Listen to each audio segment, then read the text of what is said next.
Sweden became a major European power after they expanded their empire at the end of the 30 Years' War. But they were surrounded by enemies like Denmark, Norway and Poland, Lithuania, who they had been fighting with ever since the late 16th century, when their crowns were temporarily united under Sigismund. He was eventually ousted as King of Sweden, but remained King of Poland, and subsequent Polish kings still claimed the Swedish throne, yet just at the end of the 30 Years' War in 1648, Cossacks under Khmelnytsky rose up against the Polish-Lithuanian Commonwealth. As an elective monarchy where any one noble had the right to veto any decision, the Commonwealth under John II was ineffective in dealing with this threat, and the Cossacks formed an alliance with Alexis of Russia, and he invaded in 1654. That same year, Charles X became King of Sweden, and he hoped to exploit the Polish weakness and invaded as well, citing protection of Protestants as his cause for war. The recently modernised Swedish army won a decisive battle at Ustia in 1655,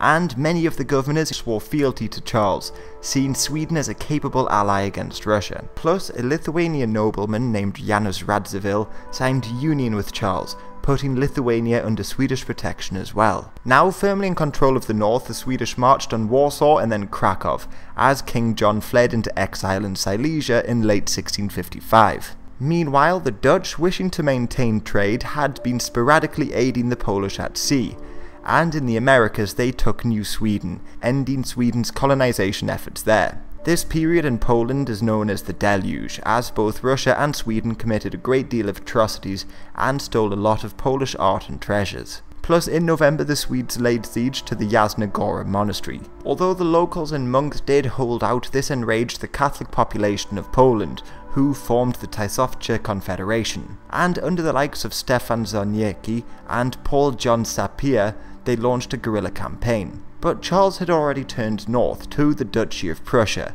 which was ruled by Frederick William of Brandenburg, but was still a fief of the Polish crown. So Charles invaded, pushing the local Prussian defenders back to Danzig in early 1656, and he forced Frederick William to make the duchy a fief of Sweden. Then, trying to finish off the Commonwealth, he advanced on Lviv, but the Commonwealth forces, which had grown since the previous defectors had come back, halted his advance to Moscow in early 1656. As Charles was retreating, John, who had returned in December, gave the Lviv oath, promising to protect the Polish people. Plus, Zoniecki delivered a decisive blow to the Swedish relief forces in early April at Vorka, and Warsaw was recaptured. With the tide of the war now turned against Sweden, the Russians decided to sign a truce with the Polish, and in July, moved troops in to take Swedish Baltic territory. Now desperate, Charles promised Greater Poland to Frederick William if he entered the war against the Poles, and together they took back Warsaw in July. But Polish forces just regrouped and marched on the Duchy of Prussia,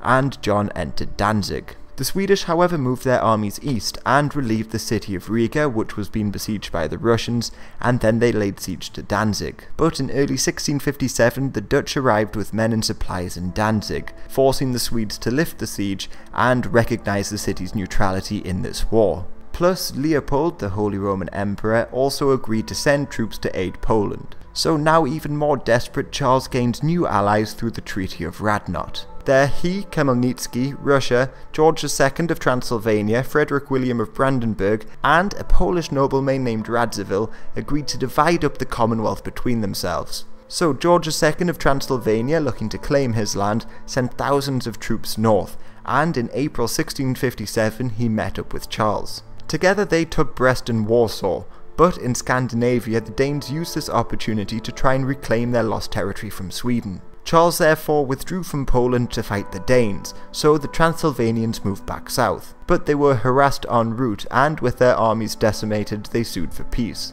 And Brandenburg also made peace after they were offered full ownership of the Duchy of Prussia. Charles meanwhile promptly defeated the Danes in February 1658, but now had very little chance to go on the offensive on the continent. So in December, Charles decided to make peace with the Russians and attack Denmark again. The Swedish navy was however defeated and his assault on Copenhagen failed, but Charles refused to make peace. It was only when he died in early 1660 that peace was made and all territory was returned to its pre-war state.